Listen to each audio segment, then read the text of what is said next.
the first mistake is your last mistake. You're not going to live to make another mistake. And therefore, you have to be absolutely careful. One wrong word, and you are a head shorter and 6 feet under.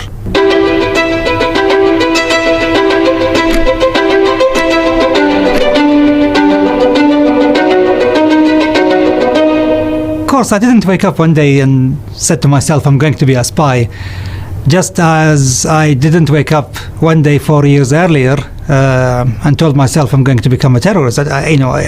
You just slip into these things, I think, unconsciously. It all started when I was 16. I was, of course, at the time residing in my home country, Saudi Arabia.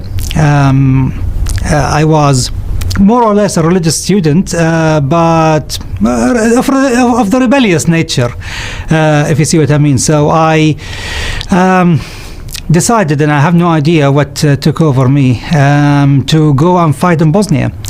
That was in the year 1994. I was only 16. The idea of going and fighting the war in a foreign country that was seen as defensive, in the defense of defenseless civilians, I would say, that was in itself honorable. I think I wanted to be part of history, part of making it and shaping it, rather than being a spectator. How were you then recruited by Al-Qaeda? By the end of the conflict in Bosnia, one of Osama bin Laden's senior associates, the well-known mastermind of 9/11, Khalid Sheikh Mohammed, he actually visited Bosnia. He was looking for talent among the veterans of the jihad in Bosnia to recruit into the ranks of Al-Qaeda and to bring them into Afghanistan. For example, he recruited many of the future leaders of Al-Qaeda, Ramzi bin Shib, two of the 9/11 hijackers. He told me that for the next war, for the next jihad, you need to be better trained militarily. The training camps in Afghanistan were reopening again, and it's better that you go there for training, and so I did. And is it here that you meet Osama bin Laden? Yes, my first meeting of Osama bin Laden is not exactly, the first impression that people will have when you mention the name Osama bin Laden. The first time I met him was just when he arrived to Afghanistan from Sudan in summer of 1996. He, along with the rest of Al-Qaeda, they were escaping from Sudan with their lives, and they looked like refugees. They looked disheveled, and he was wearing creased robes, and his headscarf was in a bad state. And so the first impression wasn't great in terms of the appearance, but the way he spoke, I think, was quite powerful. He was soft-spoken. That is something that everyone who met him will agree on, that he wasn't someone who gave the impression of being power hungry, power crazy, or someone who would go on to commit atrocities. You would think basically that he is a quiet, shrewd businessman who certainly have goals and ambitions, and he wants to fulfill. That's how he would come across to you, and also he would come across as sincere, not someone who's trying to sell you something by deception or by trying to employ underhanded tactics. No, you really feel that he believes in that product that he is selling you. He was very clear about his aims and his goals and what he wanted to do, what he wanted to achieve. Even though it sounded like the dreams of a lunatic, nonetheless, this lunatic would, in 5 years' time, change the course of history. One thing I remember about Osama bin Laden is that he was able to read people. He would look at me and he would think that you are not a commander's type. Young, bespectacled, nerdish, bookish boy from Saudi Arabia. You're not going to make it into the, elite urban warfare unit of Al-Qaeda. However, he thought of a better use for me, and he sent me to Al-Qaeda's WMD, Research and Development Unit. And every day we wake up, from dawn all the way until mid-afternoon. That is where we are learning, and sometime either experimenting in blowing up new kind of explosives we are trying to perfect, or unfortunately testing, the latest batch of poisons or chemical weapons on poor rabbits. At this point, do you consider yourself a terrorist? When we started talking in details about the usage of the weapons we were constructing there, these are bombs or chemical gas devices to be left on trains, inside cinemas, nightclubs. These are civilian targets, and this is why we have the indoctrination lessons, the religious ideological indoctrination, in order to tell us that there are no civilians as far as our enemies are concerned. There are no civilians. So we have to redefine what a civilian is, to the point where we come to the conclusion that if you pay taxes in the West, and if you go and vote at the voting booths, then you are electing your government, which basically sanction the bombings against Muslim countries and populations, sanctioning the siege against Iraq and the killing of many hundreds of thousands of young children, or so the propaganda was at that time. So that is why we ended up coming to the conclusion, which is a twisted conclusion, I would say, that there are no civilians as far as the West is concerned. What was the trigger for helping you realize that this has gone too far? I think the first time I realized that I was in the wrong place with the wrong people at the wrong time in history was in early August of 1998. I woke up to the news that the American embassies in Nairobi in Kenya and in Dar es Salaam in Tanzania were razed to the ground by vehicle bombs designed and driven by Al-Qaeda members, our fellow Al-Qaeda members. It was the first ever atrocity committed by Al-Qaeda.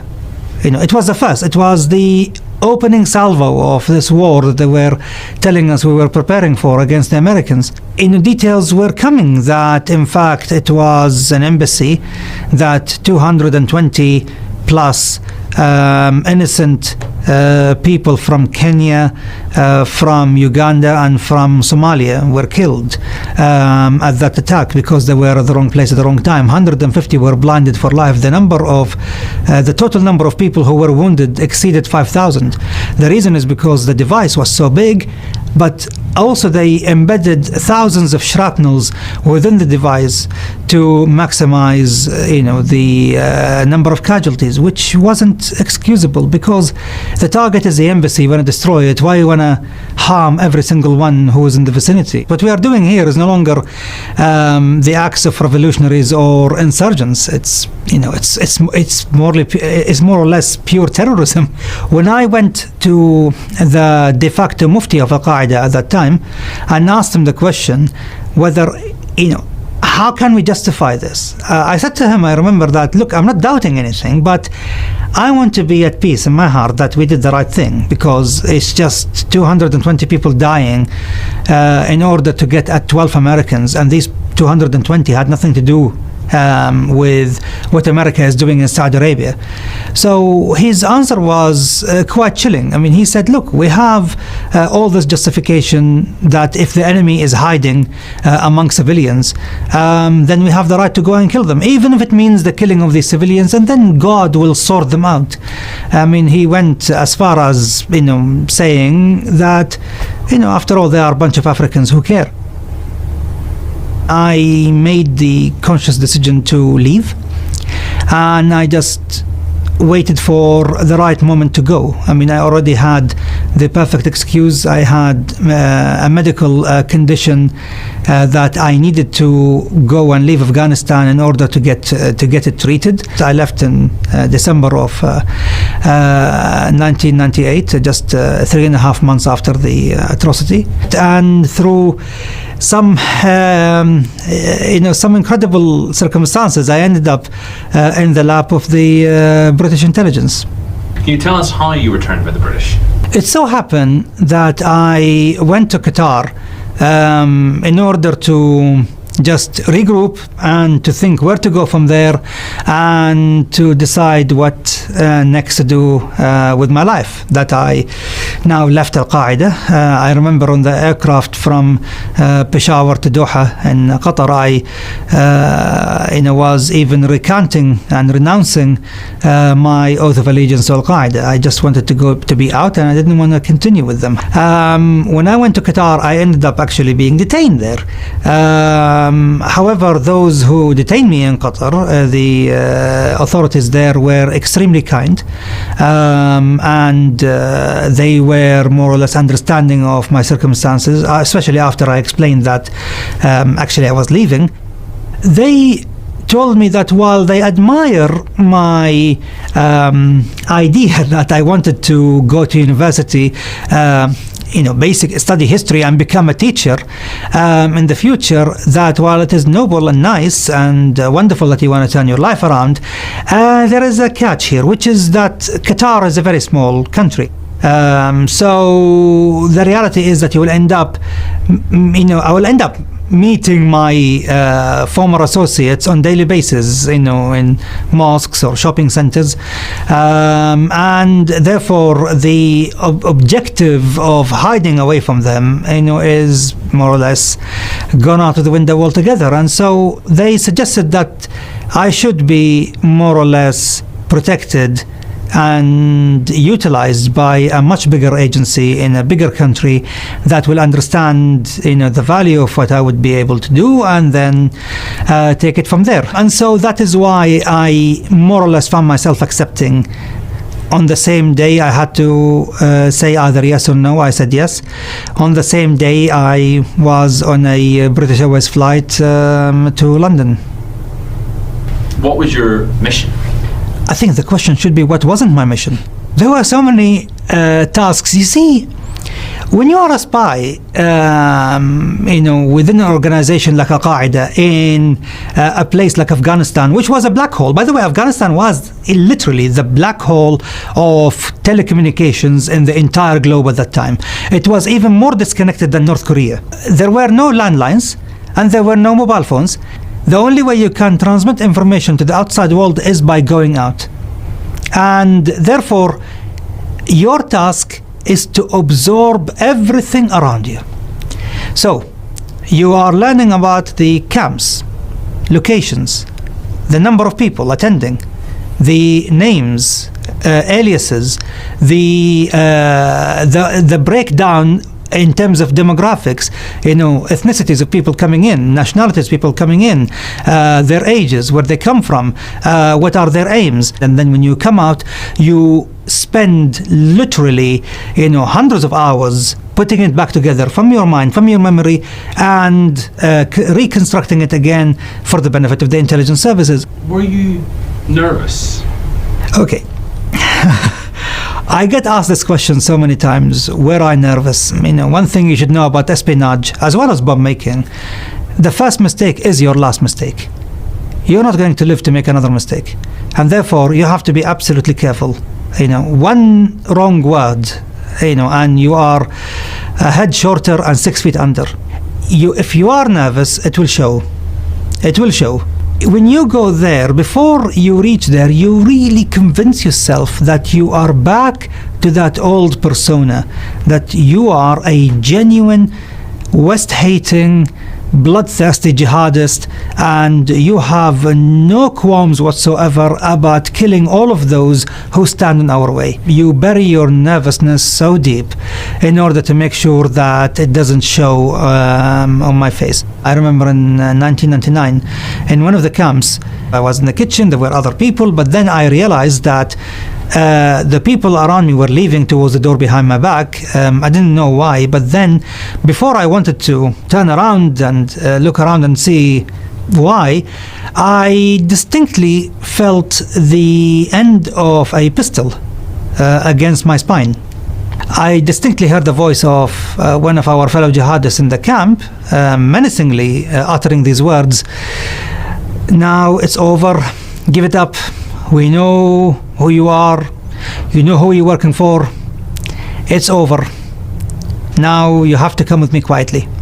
If he said the British or mentioned specific organization, I would be really nervous, possibly even I don't know, maybe faint, because I know what fate will befall me. But because the accusations were so random, I realized that this is actually one of the tactics they taught us about, which is to have random checks.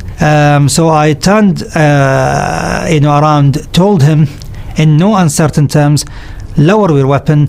It is forbidden, explicitly forbidden, to point a gun at a fellow jihadist, and I won't tolerate this joke. So the ferocity with which I confronted him with, more or less took him aback, lowered his weapon, and asked for forgiveness, that it was his duty, and my name was on the list.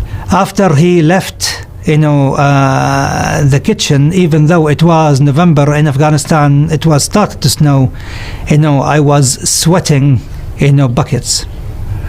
Obviously, eventually you discovered you were a spy, or Al-Qaeda, angry with you. Given the fact that I caused the death of at least one or two of their senior leaders in Saudi Arabia, and I have no regret about that, they resisted arrest. I would say yes, they are angry, enough to try to kill me twice, once in 2009 and one in 2016. It's a badge of honor as far as I'm concerned. All I did, everything in my life, even when I went to Bosnia, was to protect. It wasn't my intention to go out to the world and harm people. I jumped ship as soon as the first atrocity took place. Like Al-Qaeda, ISIS, or any other terror organization, are the true enemies. Betraying them is an act of honor, not an act of dishonor.